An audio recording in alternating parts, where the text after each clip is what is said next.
अरे भाई, कभी सोचा है कि हम सब जमीन पर टिके क्यों हैं? हम उछलते हैं, कूदते हैं, लेकिन वापस नीचे ही क्यों आते हैं? कभी आपने इस बात पर गहराई से विचार किया है? मैं सोफे पर बैठा हूं, आप कुर्सी पर आराम से दुनिया की बातें कर रहे हैं, और चाय का कप टेबल पर रखा है। हवा में क्यों नहीं उड़ रहा? ये सब चीजें अपने आप क्यों नहीं ऊपर की ओर चली जाती? क्या कोई शक्ति है जो इन्हें रोके हुए है? ये सब ग्रेविटी का कमाल है। गुरुत्वाकर्षण, एक ऐसा बल जो हमें पृथ्वी से बांधे रखता है। धरती हमें अपनी तरफ खींचती है, वरना सब कुछ तैरता रहता। हर चीज ऊपर की तरफ भागती रहती और धरती पर जीवन संभव ही नहीं हो पाता। सोचो, अगर ग्रेविटी छुट्टी पर चली जाए तो क्या होगा? अगर अचानक से ये बल गायब हो जाए, लोग, जानवर सब हवा में तैरते मिलेंगे। एक अजीब सा मंजर होगा, है ना? यही ताकत हमारी दुनिया को दुनिया बनाती है। ये ग्रेविटी ही है जो ग्रहों को सूरज के चारों ओर घुमाती है और तारों को एक साथ रखती है। अब आप पूछेंगे, इसका स्पेस यात्रा से क्या लेना देना? अंतरिक्ष में जाने वाले यात्रियों के लिए इसका क्या मतलब है? जब एस्ट्रोनॉट्स स्पेस में जाते हैं तो वो धरती की पकड़ से बाहर निकल जाते हैं। वहां कोई ग्रेविटी नहीं, यानी जीरो ग्रेविटी, भारहीनता की स्थिति। सुनने में मजेदार लगता है, हवा में तैरना, पानी की बूंदें पकड़ना, बिल्कुल किसी साइंस फिक्शन फिल्म जैसा। पर असल में ये लंबी स्पेस यात्राओं के लिए सबसे बड़ी सिरदर्दी है। एक गंभीर चुनौती जिसका सामना अंतरिक्ष यात्रियों को करना पड़ता है। हमारे शरीर को ग्रेविटी की आदत है। हड्डियां, मांसपेशियां, दिल सब इसी के हिसाब से काम करते हैं। ये सभी अंग पृथ्वी के गुरुत्वाकर्षण के अनुसार ढल चुके हैं। स्पेस में जाकर शरीर कंफ्यूज हो जाता है, उसे समझ नहीं आता कि अब कैसे काम करना है। तो आज हम जानेंगे कि जीरो ग्रेविटी एस्ट्रोनॉट्स के साथ क्या खेल खेलती है और वैज्ञानिक इसका क्या तोड़ निकाल रहे हैं। आर्टिफिशियल ग्रेविटी, कृत्रिम गुरुत्वाकर्षण। कुर्सी की पेटी बांध लीजिए, आज हम स्पेस की सैर पर निकल रहे हैं, बातों के जहाज में, एक रोमांचक यात्रा पर, जहां हम विज्ञान और कल्पना के संगम को देखेंगे। चलिए शुरू करते हैं। स्पेस में ग्रेविटी नहीं होती। ये एक ऐसी स्थिति है जिससे धरती पर रहने वाले हम लोग पूरी तरह से अनजान हैं। वहां चलने की जरूरत नहीं, बस तैरते रहो। एक जगह से दूसरी जगह जाने के लिए आपको बस अपने आप को हल्का सा धक्का देना होता है। सुनने में अच्छा, पर शरीर के लिए मुश्किल, क्योंकि हमारा शरीर धरती की ग्रेविटी के हिसाब से बना है। सबसे पहले असर पड़ता है हड्डियों और मांसपेशियों पर। ये हमारे शरीर के वो हिस्से हैं जो हमें धरती पर चलने फिरने और सामान उठाने में मदद करते हैं। धरती पर ये ग्रेविटी के खिलाफ काम करती है, हर कदम पर, हर हरकत पर स्पेस में ये जिम बंद हो जाता है। हड्डियां कमजोर होने लगती हैं क्योंकि उन पर कोई दबाव नहीं होता। एस्ट्रोनॉट्स हर महीने अपनी हड्डियों का 1 to 2% हिस्सा खो देते हैं। ये ऑस्टियोपोरोसिस जैसी स्थिति है जो आमतौर पर बूढ़े लोगों में होती है। दिल और खून भी प्रभावित होते हैं क्योंकि उन्हें भी ग्रेविटी के हिसाब से काम करने की आदत होती है।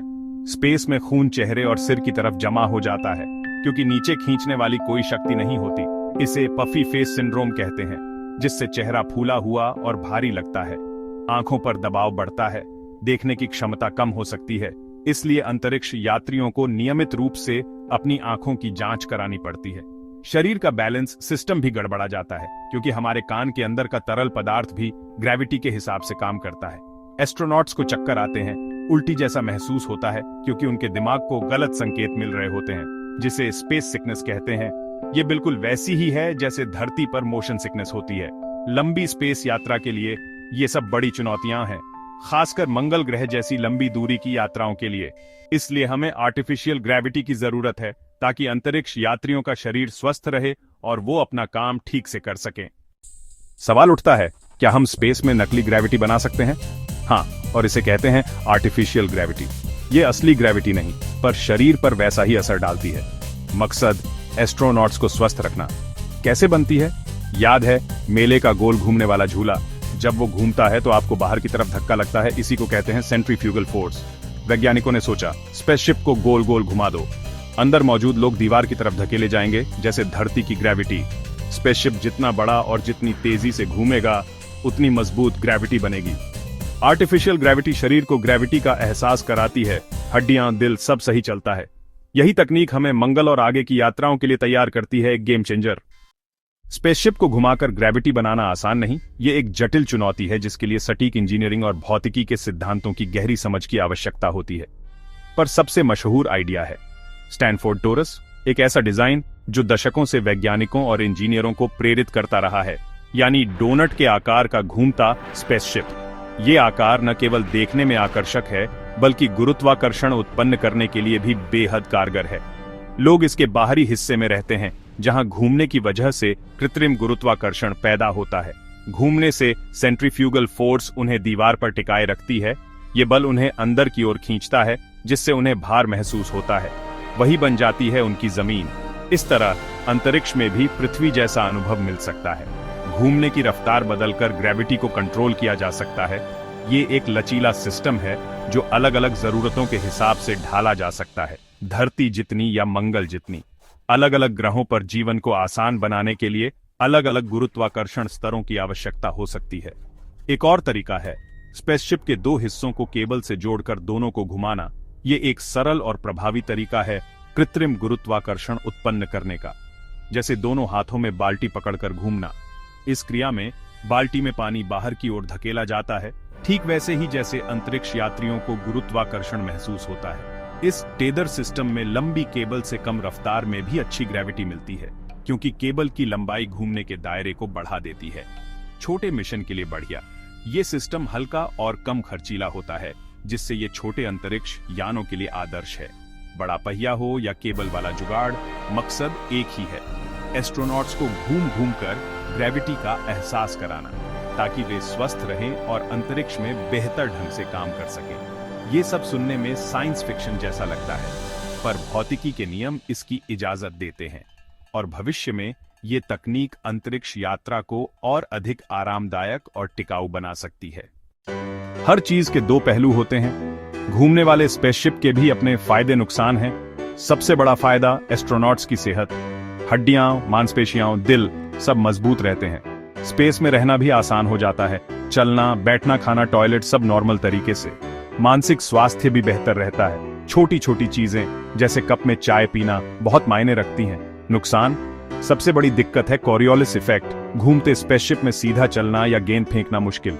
इसका हल बड़ा पहिया और धीमी रफ्तार पर यह बनाना महंगा और मुश्किल है। इंजीनियरिंग भी बड़ी चुनौती है। इतना बड़ा घूमता सिस्टम सालों तक बिना गड़बड़ी के चलाना आसान नहीं। क्या घूमना ही एकमात्र तरीका है? ज्यादातर वैज्ञानिक मानते हैं हाँ, पर कुछ और आइडियाज भी हैं। एक है लीनियर एक्सीलरेशन। स्पेसशिप लगातार स्पीड बढ़ाए तो अंदर ग्रेविटी जैसा एहसास होगा। फायदा कोरियोलिस इफेक्ट नहीं, पर नुकसान बहुत ज्यादा ईंधन चाहिए, जो प्रैक्टिकल नहीं। एक और आइडिया मैग्नेटिज्म, यानी चुंबकीय जूते और फर्श, पर यह सिर्फ पैरों पर असर करता है, शरीर के अंदर नहीं। असली समस्या शरीर के हर हिस्से पर ग्रेविटी का असर चाहिए, जो घूमने से ही मिलता है। बाकी तरीके या तो बहुत खर्चीले हैं या समस्या को पूरी तरह हल नहीं करते।